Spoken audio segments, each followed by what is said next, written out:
Jadi kalau perbedaan itu biasa. Yang tadi ya makanya kan Quran surat An-Nur tadi tuh wala tattabi'u khutuwati syaiton pokoknya.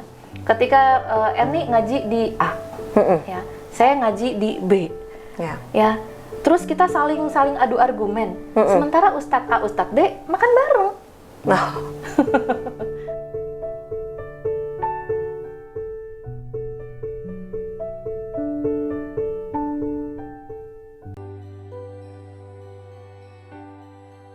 Setelah banyak hal yang kulalui, ingin rasanya kuungkapkan kepada dunia berkah cinta ini. Karena hidup bukan sekedar tentang diri kita saja. Hidup terasa lebih hidup ketika kita bisa menghargai diri sendiri. Hidup terasa lebih berwarna ketika kita menghadirkan cinta di setiap relung nafas. Kebahagiaanmu adalah kebahagiaanku.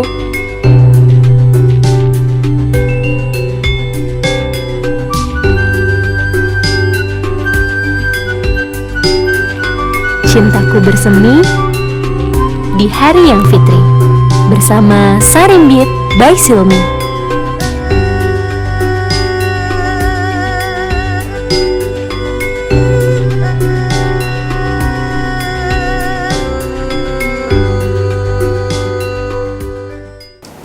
Assalamualaikum warahmatullahi wabarakatuh. Aku Erni, kita jumpa lagi dalam Voice of Muslimah, podcast kolaborasi Peduli Jilbab dan Shiraki Indonesia.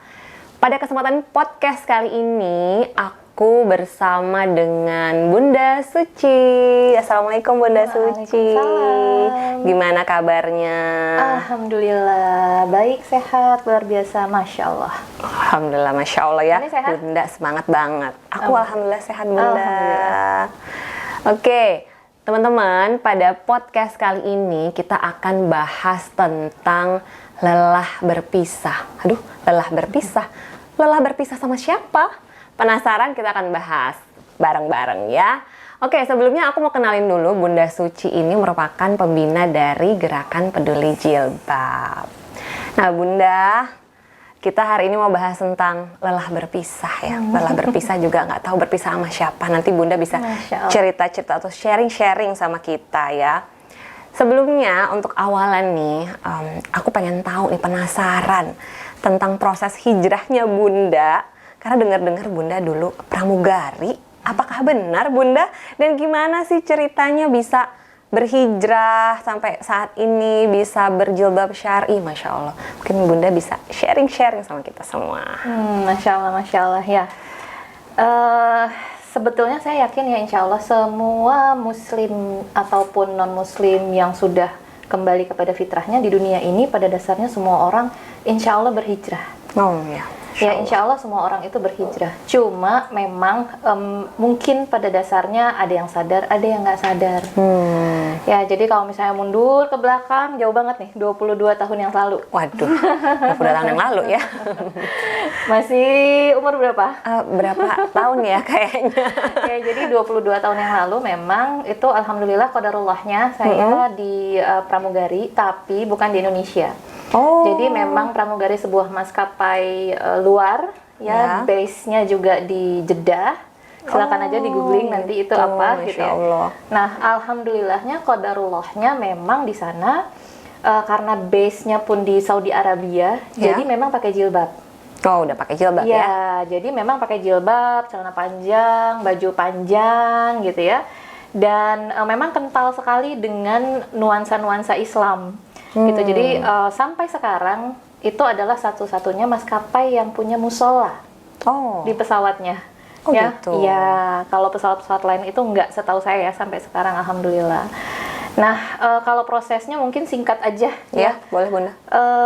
Kalau kita terbang itu semuanya ya nanti insya Allah lah kalau misalnya ke manapun ke luar negeri, entah umroh, entah haji mengalami penerbangan malam. Nah malam itu kita melihat bintang-bintang tuh Masya Allah. Masya Allah, bener banget. Masya Allah, indah kayaknya banget. kok nggak habis-habis ya. Iya. Itu bintang semua malam yang gelap-gelap banget, di bawah itu paling hanya kedipan-kedipan lampu gitu ya, nyaris nggak kelihatan, tapi langit itu diterangi oleh bintang-bintang yang selangit itu bintang semua. Masya Allah. Gitu, saya pun merinding kalau inget lagi gitu ya. Jadi kita tuh kan kalau bawa haji seringnya bawa pesawat kosong.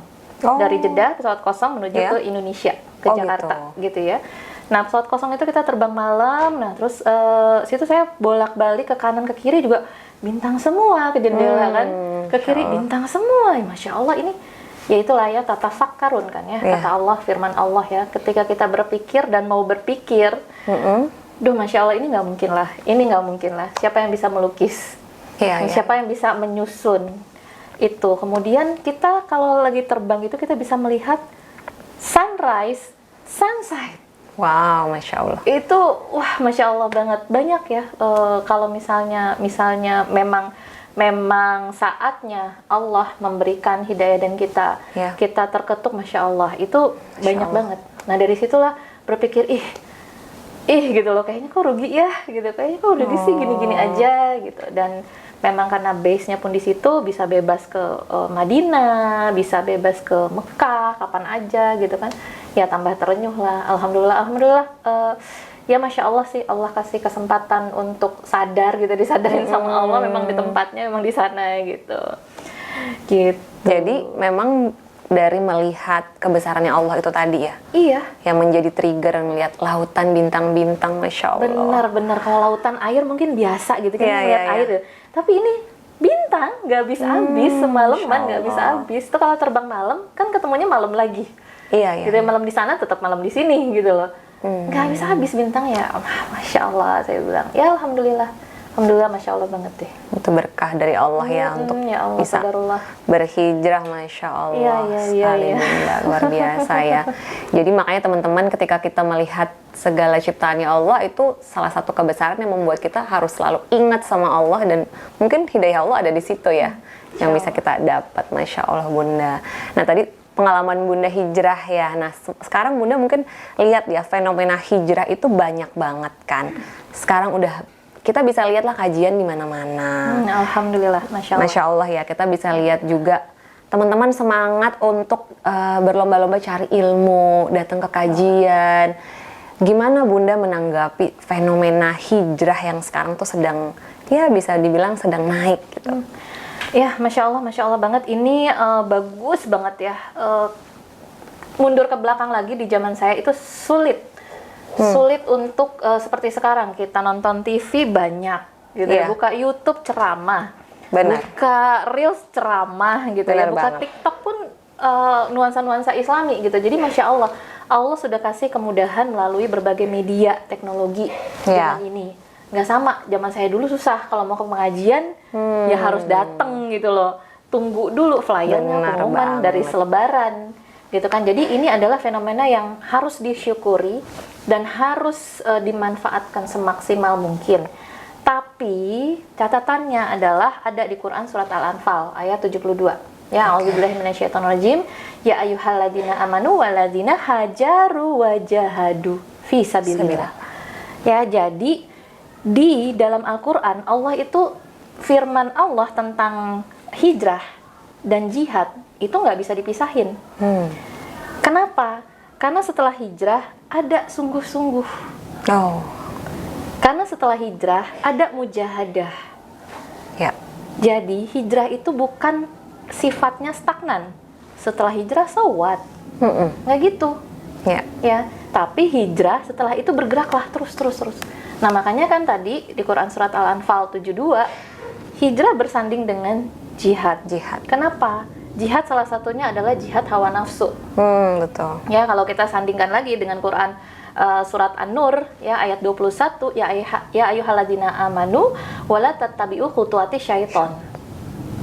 Ya, setan itu Masya Allah ya, bukan Masya Allah ya, setan itu luar biasa. Ngapain Bun luar biasanya tuh? Kanan, kiri, atas, bawah, depan, belakang menggoda orang-orang yang hijrah. Contoh, dulu ya semua orang hijrah itu pasti berproses ya. Iya benar. Dari yang nggak pakai kerudung, pakai kerudung nyekek, Ya. pendek, kemudian panjang, syar'i dan yang lain-lainnya. Ketika berproses setan masuk.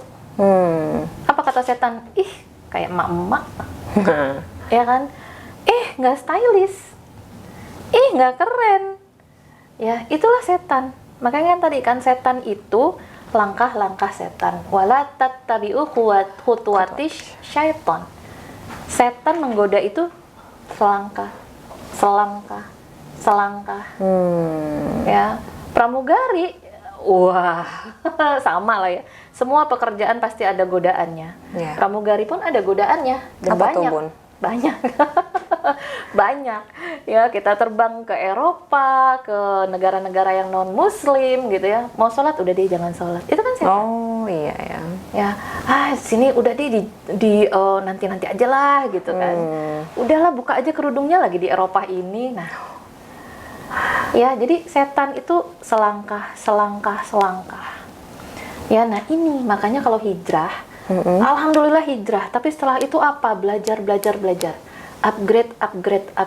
Karena hijrah bukan stagnan sifatnya. Hijrah itu harus terus naik. Gitu. Jadi ini fenomena yang harus kita syukuri. Masya Allah, alhamdulillah. Ya. Jadi ketika ada fenomena hijrah yang sekarang sedang naik, itu adalah satu hal yang kita harus syukuri. Dan setelah hijrah tadi terus bertumbuh ya, Bun ya. Ya, harus upgrade.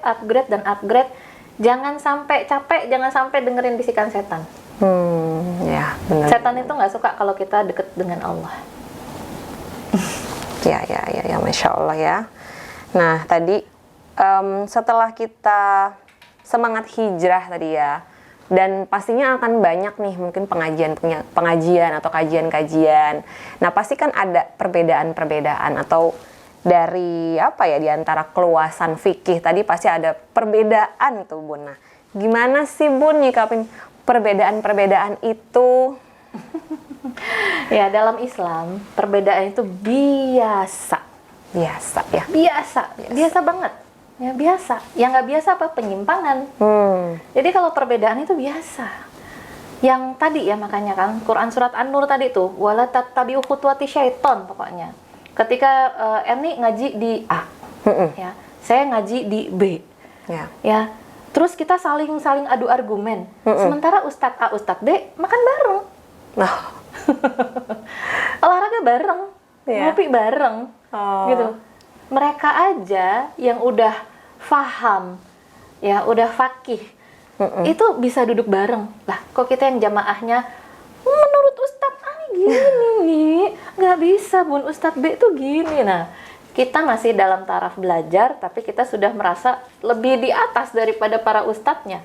Nah, ya ini yang salah. Nah, makanya menyikapi segala perbedaan, gimana caranya? Kita masih belajar. ya. Balik lagi aja, kita tuh masih belajar. Ilmu agama itu segini kan. Yang kita baru pahamin seujung kuku. Sedikit ya. Dikit banget. Maka hindari tuh merasa benar, merasa. Itulah salah satu langkah-langkah setan. Jadi tadi jangan sampai kita baru belajar terus kita ngerasa yang paling benar gitu. Akhirnya menyalahkan, kajian A nggak sesuai tuh, kajian B nggak sesuai gitu ya. Iya, dalil itu banyak, hadis itu wah nggak terhitung. Kita baru hafal hadis mau makan, ya udah bangga. Baru hafal hadis, aduh hadis itu banyak. Jadi kalau yang Ustadz A punya dalil, ya nggak apa-apa. Ustadz B punya dalil, nggak masalah. Gitu. Yang penting kitanya nih jamaahnya. Oh ya, yuk kita belajar lagi. Gitu. Jadi dewasa lah, ya menyikapi semua perbedaan. Dewasa dalam menyikapi perbedaan ya teman-teman. Jadi sebenarnya perbedaan itu lumrah ya. Perbedaan itu biasa dalam Islam. Nggak seru gitu. kalau nggak ada perbedaan. Oh, nggak seru ya, Bun? Nggak seru. Kalau semua di dunia ini perempuan semua, nggak seru. Iya juga sih. Kan ada yang pendiam, ada yang periang. Iya. Ya kan beda. Enak kan? Coba kalau semua satu rumah pendiam semua. Sepi kan? Sepi ya. Kalau satu rumah periang semua. hancur Keramaian, terus. Bun. Keramaian. Makanya beda itu biasa. Biasa. Supaya jadi lebih berwarna ya hidupnya ya Bun. That's it. Betul. Masya Allah. Makanya teman-teman jangan pernah takut kalau ada perbedaan ya. Kalau kita mah yang penting mengedepankan persamaan ya Bun. Ya, yang penting kan Islamnya nih gimana gitu loh. Oke Bunda, Masya Allah kita tadi sudah bahas tentang hijrah, terus fenomena hijrah, dan juga tentang perbedaan, gimana kita nyikapin perbedaan. Oke, selanjutnya kita akan masuk ke pertanyaan tentang persaudaraan atau bestie. Bestie. Kayaknya sekarang lagi ngetren nih Bun istilah bestie aku, saya siapa gitu kan. Atau mungkin ya istilahnya teman dekat atau sahabat lah ya. Nah, menurut Bunda, bestian di dalam Islam itu gimana sih? Jadi tadi kan ya faktor lingkungan, faktor yang dilihat itu membuat kita semakin terpacu. Jangan sahabat itu yang bikin kita makin mundur. Iya.